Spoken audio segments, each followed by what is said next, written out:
This was one of the advances that decided the fate of the Iraqi army.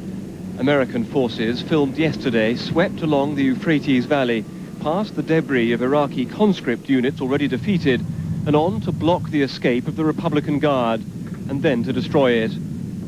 Aircraft covered the advance, dive-bombing Iraqi positions, a mission called close air support. In this case, almost too close. An Allied vehicle is forced to retreat. But the final battles were one-sided. Here, even one of Iraq's best tanks, a T-72, was abandoned by what was supposed to be the elite of Saddam's army.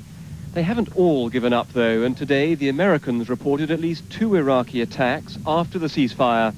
There's some folks out there that are hardcore and probably will continue to fight until they can't fight any longer, and I'm sure we're going to run into instances of those. By and large, most people are ready to go home. The Allies are hitting back when they're attacked, though today the RAF's planes were armed but grounded in case circumstances change. For the moment, though, the main task of the Allied forces is to screen the retreating Iraqi army and seize anyone suspected of having committed atrocities during the occupation. Commanders believe they know who they're looking for. We have a pretty good feel of organizations that were tasked with carrying out some of these horrible atrocities and the destruction of facilities and things within Kuwait. We have a pretty good feel for that. Are we going to be able to get every one of these folks? I'm not quite sure. Nor is anyone sure why the 4th largest army in the world never used its most feared weapons, its chemical shells and bombs, so expected and so prepared for. Britain's Gulf commander gives 3 reasons. I believe that the swiftness of the attacking troops was one factor. The bad weather conditions was another factor that prevented them being used. And I dare say the breakdown in communications prevented the orders authorizing their use passing down to the gunners in the field. That was always an Allied intention, with cruise missiles joining the attacks on Iraq's communication system, the object being to paralyze Saddam's ability to use his worst weapons, and to destroy his ability to make any more. This was the extent of the damage to a Baghdad power station.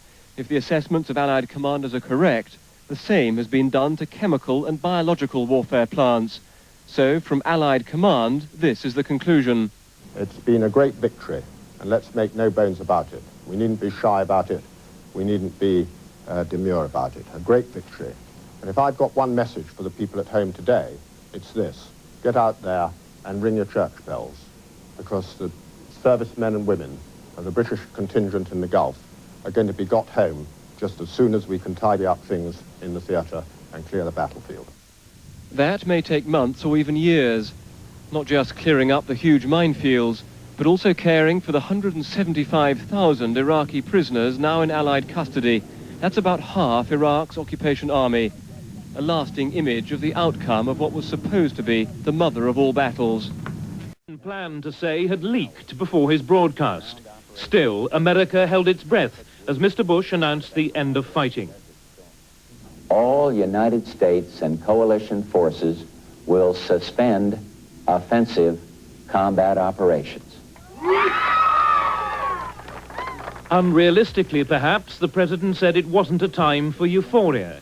Wherever there was a television set, people celebrated. In Congress this morning, there were tributes from both parties to the president and America's fighting men and women. America's back. America's fighting men and women, from the decisive commander-in-chief to the toughest grunt, showed what they could do when given a lot of support from Congress and the people back home. But with no news yet of Iraq's agreement to a permanent ceasefire, there were also notes of caution. I urge Saddam Hussein to unconditionally accept all relevant United Nations resolutions and take all other steps necessary to make the ceasefire permanent and bring an end to the conflict. The president's spokesman, Marlin Fitzwater, said that if Iraq hadn't responded within the 48 hours required, the ceasefire would hold, barring violations. Other means could be used to bring Saddam into line. Former Secretary of State Henry Kissinger says the Iraqi leader has no more bargaining chips. he has no bargaining position left, and the road to Baghdad is open. He has no military capacity, and I'm sure he will agree to all the conditions. The administration, too, seems convinced that Iraq is completely beaten and that it's only a matter of time before a permanent ceasefire is successfully concluded. Around now, President Bush is continuing his series of meetings this week with coalition foreign ministers. Today, it's the turn of the French to discuss what happens after that. He removed the word defeat from his commentary. This evening, residents of Baghdad were enjoying the prospect of a night without air raids. For the last month and a half, many of them have taken to the shelters at dusk. Tonight, instead of hurrying through the streets to get to safe places before the blackout, they strolled through the warm sunshine. This morning, gunfire had woken them. But for a change, the anti-aircraft batteries were silent. Soldiers were celebrating the end of the fighting only an hour or so after the ceasefire had been announced in Washington. Like most people here, they were heartily sick of the war. Peace, not victory, had brought them out from their barracks. But victory, according to Baghdad radio, is what the Iraqi army achieved. It said Iraq was happy to stop fighting, as it had taught its enemies bitter military and political lessons. The tone of the broadcast was defiant and unrepentant. On the streets, people we spoke to in the presence of Iraqi officials were relieved about the ceasefire and pessimistic about the future. They wondered what so much sacrifice had achieved. I was very sorry about it. To have, this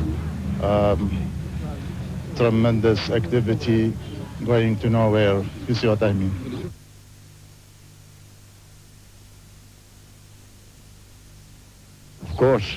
Of course, everybody feels the same.